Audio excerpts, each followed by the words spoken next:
Hey, hey, hey, Kimberly Smith Austin here, and I want to welcome you back to another episode of the Made to Inspire podcast. I am here with my awesome and amazing co host, Misty Kerrigan. Hey, Misty. Hey, Kimberly, how are you today? Super fantastic. Happy Labor Day. Happy Labor Day. It's a great day. So many people are off work, got a bonus day off, and enjoying themselves in this beautiful weather. Well, it depends on where you are. I know we're in Southern California and it is hot as Hades, aka hell, just in case you didn't know. It is really hot outside, but listen, we are making the most of it. And we're excited to come here today with a show that we think will impact your life, no matter what season you're in. Maybe you're an executive, maybe you're an emerging leader or the entrepreneur. We've got something for you. So I'm watching TikTok and there's this lady, she's pretty funny. But her jokes are at 5 o'clock, she shuts everything down and leaves. If someone calls her on her break, she dismisses it. When she's on vacation, she blocks work calls. And she is very much not taking on new. When the boss comes to give her something extra, she says, "Oh, am I going to get paid extra? If I work for two, am I going to get paid for two?"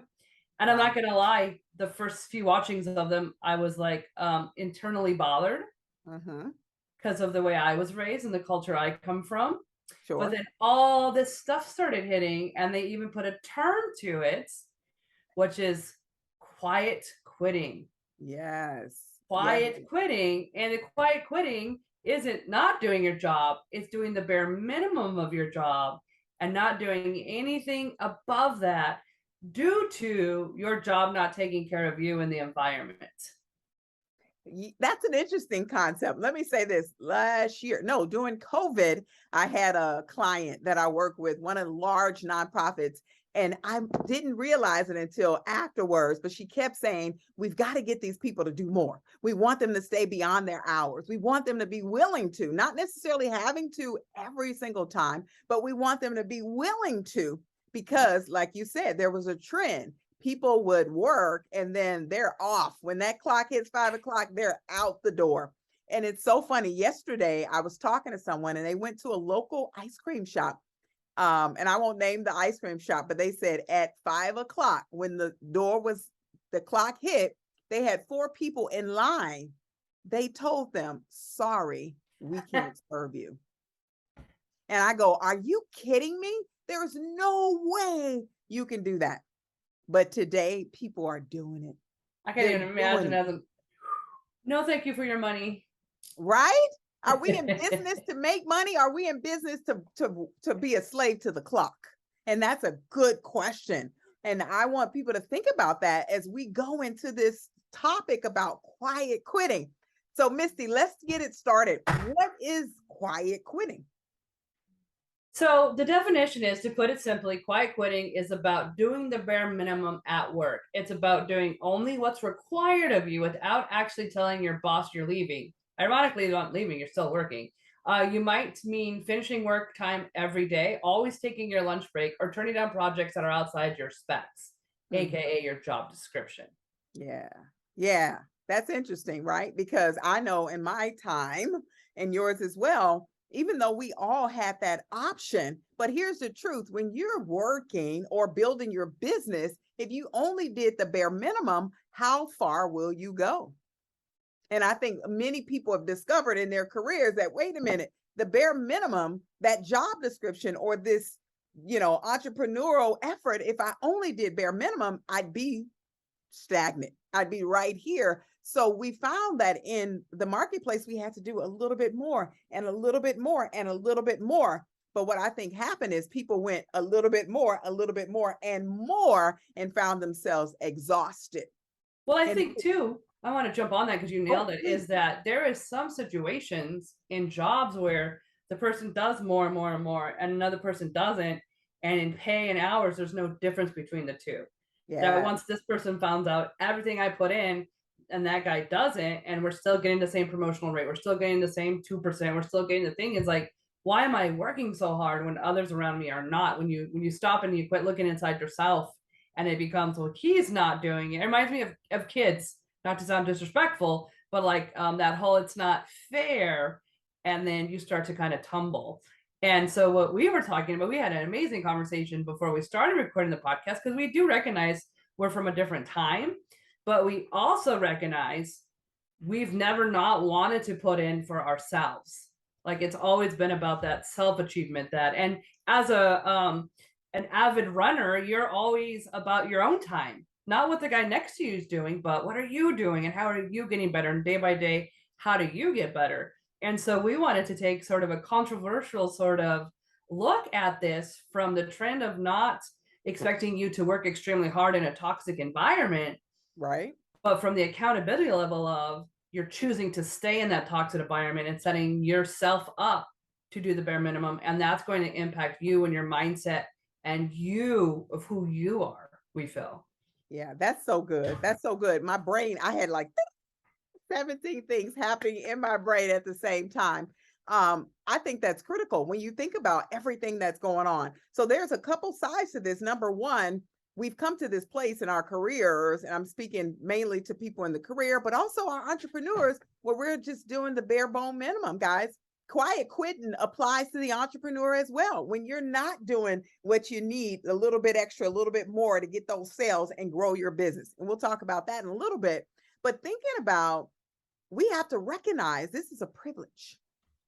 There are many who don't have jobs, many who don't have businesses, many who may be sitting on the side of the road accepting charity because they can't and the marketplace doesn't allow. That's a whole nother swing of it, right? That's a whole nother swing. But I also want to think about the side of it where when you have something given, and you made me think about a scripture, a parable in the Bible, and I can't remember if it's the 10 talents, but in this power, it was so good. So the guy, I don't know if it was Jesus, my brain won't pull it to me, but he hired some people to take a job, right? He said, come do this job, and he paid them a certain wage. Days passed, and then he brought some new people on, and he paid them the same wage. At the end, the people who started the days before were upset because the person who came in on the latter part received the same payment.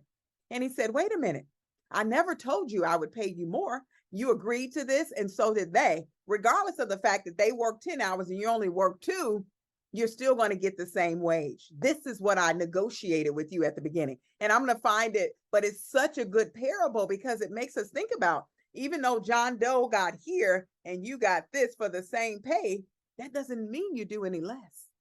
That means you go in and you do your best. You perform at your best because you made a commitment. You said yes. Finish the job that you started. I'm sorry, I got excited about that. Go ahead.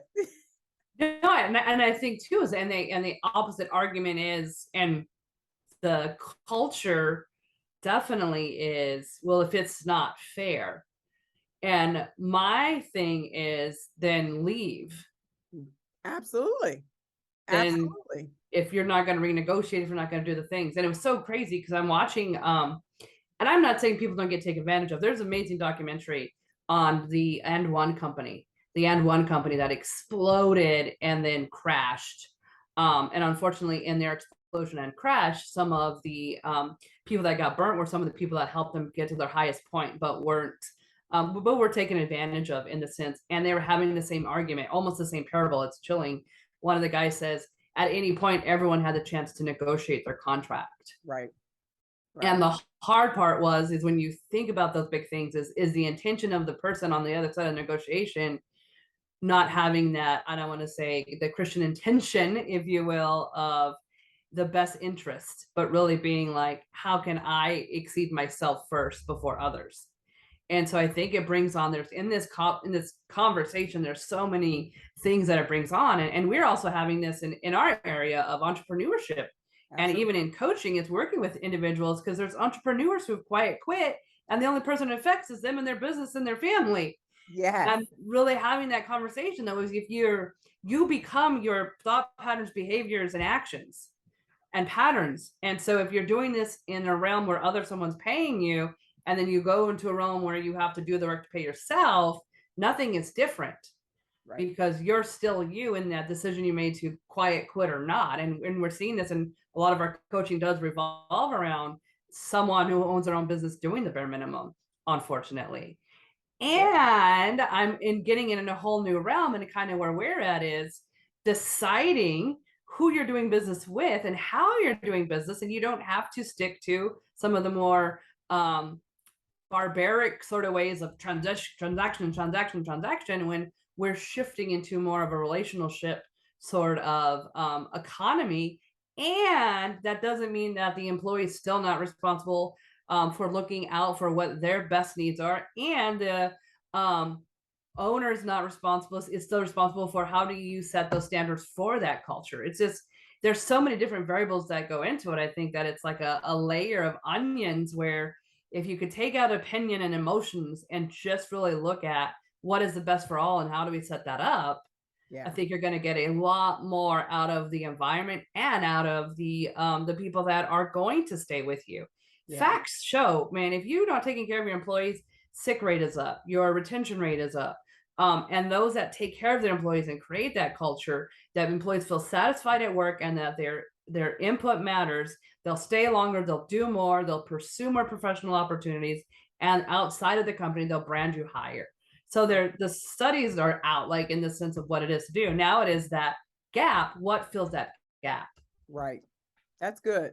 And there's so many things inside of what you said. I think about, especially from a corporate perspective, Please. corporate opportunities. When I think about the emerging leader in the corporation or the executive in the corporation, this is an opportunity for you to really look at your workplace, look at where your employees are, and look for those opportunities to help them excel. Now, I say this, but I also believe there's the other side, the employee to take responsibility and accountability to seek out opportunities of growth. Quiet quitting happens because I believe people are dissatisfied, they're not engaged. And if you're not engaged, that means you're not loving what you do. It's time for you to really think about it. Okay, am I in this department doing what I don't love just to get a paycheck? Mm. And I'll tell you, for me as a serial entrepreneur walking out of corporate America in 1999, my answer is no. Bye bye. I'm out of here. But I Clearly. and you know what? Here's what I was telling someone the other day. Even in my early career days, first job out of college, got a business degree, operations management, information systems, logistics, all that fun stuff. Took a systems analyst job, 6 months, and I quit. I remember my father go, "What? You're quitting?" I go, "Yes, I don't love it. I don't love it." And I had to discover who I was and what I wanted. Went into another industry completely opposite and fell in love with it because it really spoke to Mm. me and my heart. So we have to think about this from a business owner. If you own a business and you're doing something just because it'll create income for you, but you don't love it, friends, you need to walk away from it. Yes, walk away from it because it's not going to serve you. And if you're in the corporate ranks, executive, emerging leader, or even just an employee, walk away from it. Because here's the truth, if you're quietly quitting, you're not serving the organization nor yourself. And the studies have shown that quiet quitting, it's the opposite of the hustle mentality because you're just Mm. there relaxing. You're just there taking up the time, waiting for the clock to tick, figuring out how things are working. And you know what? It's not beneficial for anyone. And I know COVID really highlighted this for all of us. When we think about what the pandemic did, so many changes in how people work. You went home, you were more home, you weren't moving, you had different ways of operating. It changed everything. And we see now that the attrition rate at companies is really, really high. And it's because people are like, you know what, I don't want to do it, I don't love it, I'm not doing it. And they're just quietly quitting, sitting there. No more, folks. It takes you to do something different for yourself. Ooh. It takes you to make the decision to say, I'm not doing this. Don't succumb to mediocrity, right? Don't be ordinary. It's time to get extraordinary because we only have one opportunity. Well, we got an opportunity to live life more than once, but one real opportunity. Let's make the most of it. I Let's love make that. I want to add Gary V had said something amazing. He said culture is not putting a ping pong table in your office. culture is knowing what each and every one of the people that work for you want Mm, and getting to know them and knowing because those wants changes. Is it more money? Is it more time? Is it recognition? But being able to set that up sort of like a the leader's ability. And he said something amazing too. Someone raised their hand one time and they're like, how do I get more out of my employees? And Gary said, you don't. It's not their company. You, if you own the company, that's your company and that's your baby and that's your passion and that's the things that you do. If you want more to someone, you have to connect their connections to it, what that means for them. And I absolutely. really believe in the sense, which is so funny, and I do this psychologically, right? Is right now we're wondering why this generation is shifting and quiet quitting and doing all these. It's because of you. Your why. Here's why. Because your kids stay at home when they're little and they wait for you to come home because they love you and they want time with you. You come home tired and pissy, and then you bitch all day about work. And then your kid gets in their head, oh, mom and dad have to be at work to get me the things I need, but they hate it because a lot of times in that generation, people didn't love what they do. They just came home and bitched about their work. So now you have this young, impressionable kid thinking that's taking away my parents from me. And when they come home, they're bitchy and they don't like spending time because they're tired. That's not going to happen to me when I grow up. So as that generation gets older and starts connecting into, I'm not spending all my time at work at something I hate to come home and not connect with my family. And they're just young enough. They're hitting what, these 18 through 24. And I want you to think what was going on 10, 15 years ago, oh 08, right? So now we have this generation that were barely being born when 9/11 hit.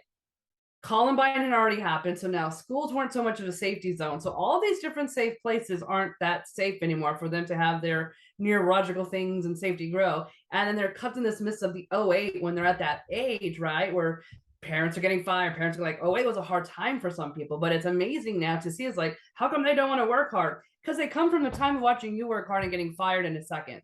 So they're not going to have the same work passion. Why? Because when you were growing up, you had the raw of the wars, right? Your parents like, work hard, we're America, and we come together and we work as a community and we're gonna get through this. And the lady with her fist, right? Like, women unite, and they started to work. So as each generation forces themselves out of the last shadow, you're gonna see something entirely new. Our generation was crazy because women wanted to work.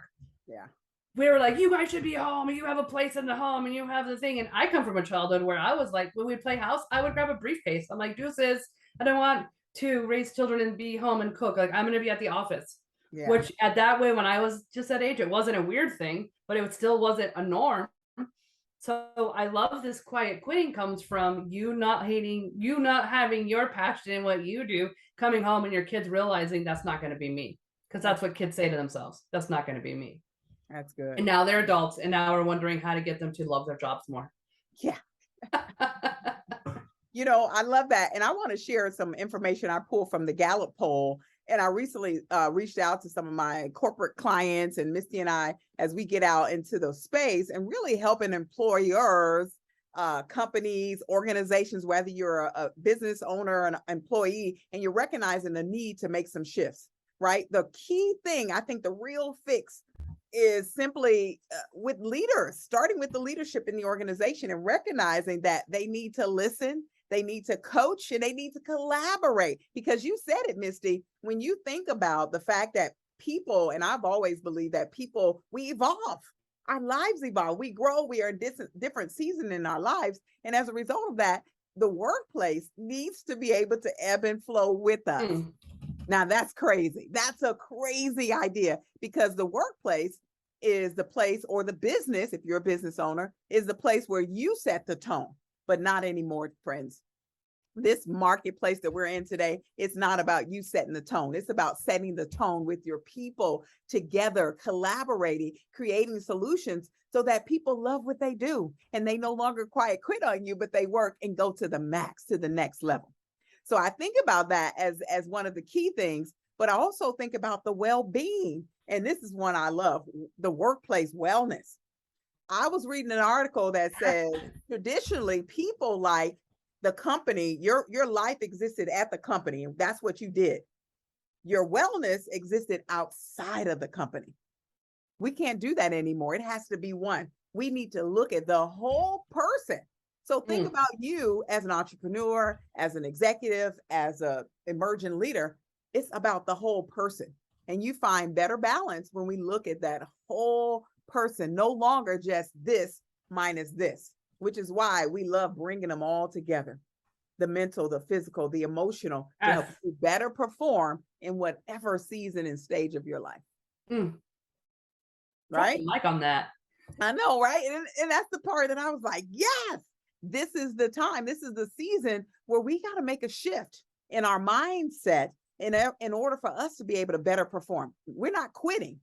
We're going to step and level up every aspect of our life, but we got to look at the whole person, not this plus this, but these things multiply when we put them all together. You have more value and worth than to quiet quit on yourself.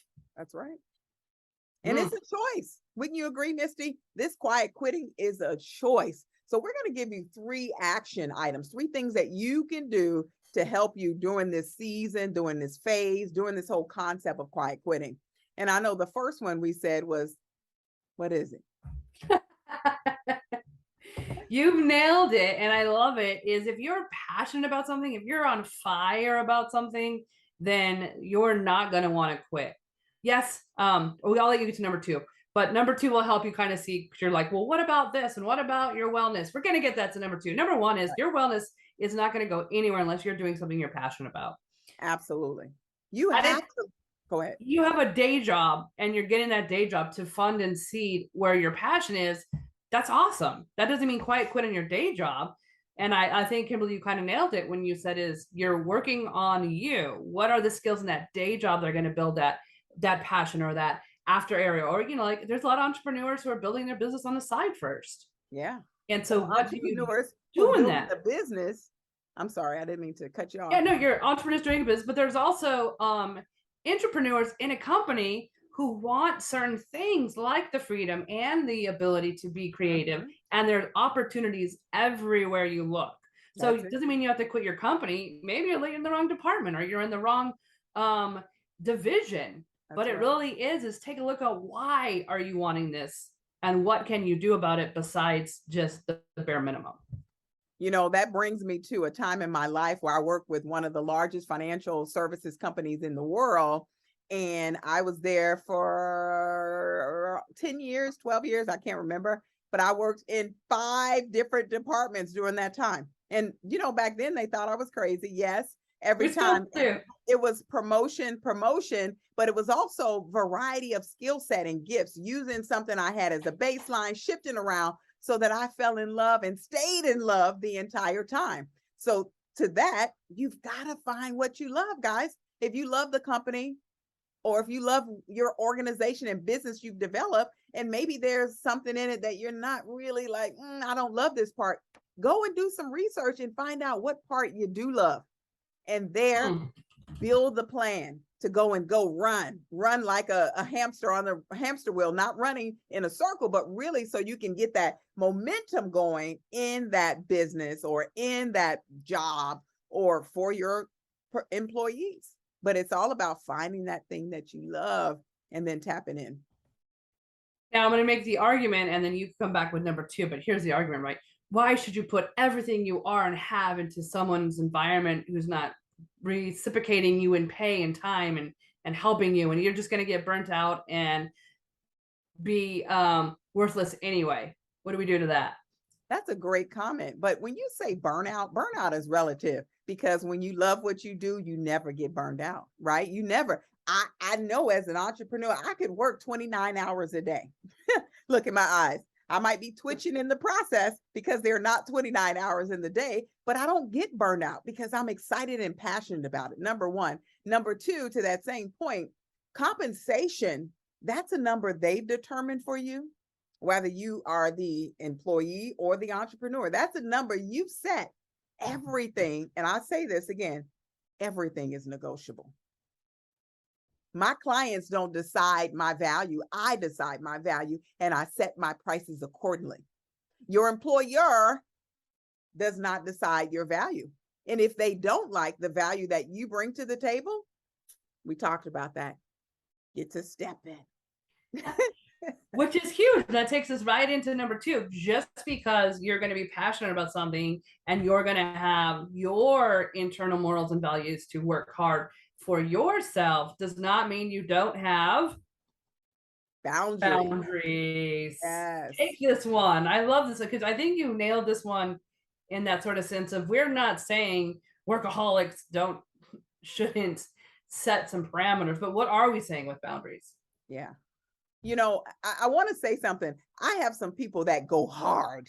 When I say go hard, they go hard. They do their work. They don't engage on their phone. They're not on social media. They are giving that company the very best. And even entrepreneurs who have set some boundaries and said, you know what? I don't do this before this time.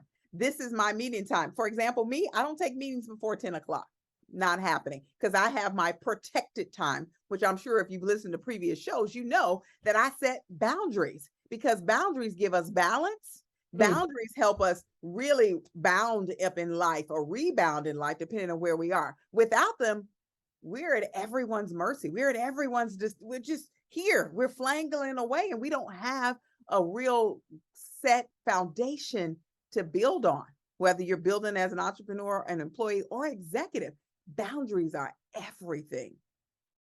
Would you agree, Misty? Oh my gosh. You should have set boundaries. And I think we nailed it when we were kind of clearing up our stance on this situation was boundaries means you're not doing the bare minimum of anything you do because you're choosing to, but it also means you're not being taken advantages to the point where that's also self-destructing you. But it's that, what is your line thing? I know you're excited too, the difference between that. What was your the opposite of a thin line? Oh, a fine line and a thin line, right? A thin line is so thin it can be broken. A fine line says it's clear in the sand. You know Hmm. exactly where you can go up or go down. And I think that's how we have to distinguish the fine line. This is my boundary versus the thin line. You can go over it, break it, do whatever you want. The whole concept thin line between love and hate because it is so thin. But when you set that fine line in the sand, and keep in mind, I want to go back and hit this because when you kept saying the word abuse and misuse, guys, that's relative. It's a mindset thing as well. We know some companies will ask you to do more than quote unquote expected. But here's the truth. Again, you have opportunities to negotiate. I remember I have a assistant that will say to me, okay, you gave me 12 things. What's the priority? To me, that's setting boundaries and saying, listen, I can't do all this. Yes, you want all of this, but I can't do all of this. That's what we have to do in our lives. We have to be clear and concise and recognizing that people will do only what you allow them to do to you. Hmm. So you have the power. I really believe that. Now, we have to sometimes also learn to manage up. If you feel like you're in a workplace and your managers or your leaders or your boss isn't giving you what you need or giving you too much or treating you unfairly, learn to manage up. That may be another show, Misty, managing up. And that doesn't necessarily create negative energy, but instead it helps the other person to see on the other side. And then you come to an even place. It's a beautiful thing. That's another tool for setting boundaries, managing up.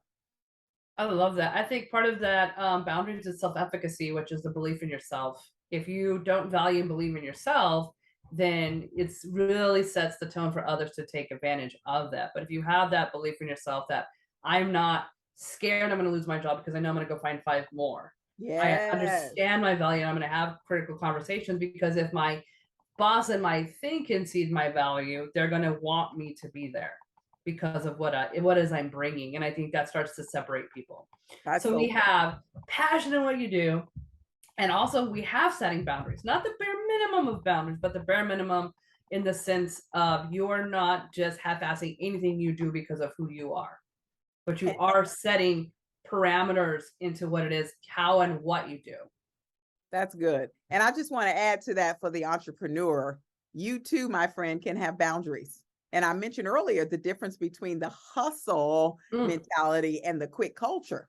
You know, and as the entrepreneur, we really have to think about it's okay to set boundaries as well. When I say that, you can shut off that computer at 5 o'clock. You can set standards on, I don't take meetings at a certain time. what I find is that so many entrepreneurs have no boundaries and they're working 37 hours a day instead of the 20. And we talked about this in a previous show. You are creating a job for yourself, and that's a journey over broke, right? If you want real success and you want a life where you're working on your business and not always in it, you have to establish boundaries, which leads us to number 3, which is all about engagement. Misty, tell us about this whole engagement concept.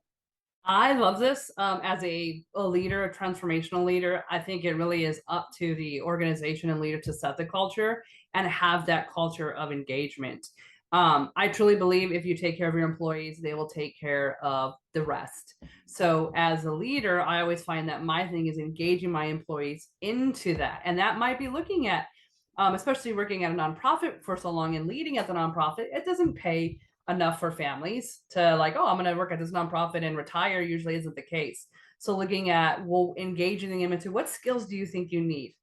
Are you going to go back to school? There's a lot of things that we do in our culture at Oak Grove, which is allow people to go back to school and rearrange their schedule to meet their school schedule, myself included, so that it's not overwhelming, but you're always increasing your personal growth. The other way to engage employees is trainings, personal develop trainings, fitness trainings, mindset trainings. And there's even some amazing cultures out there that bring in coaches and professionals, and they've now learned the more physically fit my employees are, the more productive they are. And we've worked with companies that during the middle of the day, there's yoga, there's walks, there's breathing. And what these companies are finding is productivity is skyrocketing.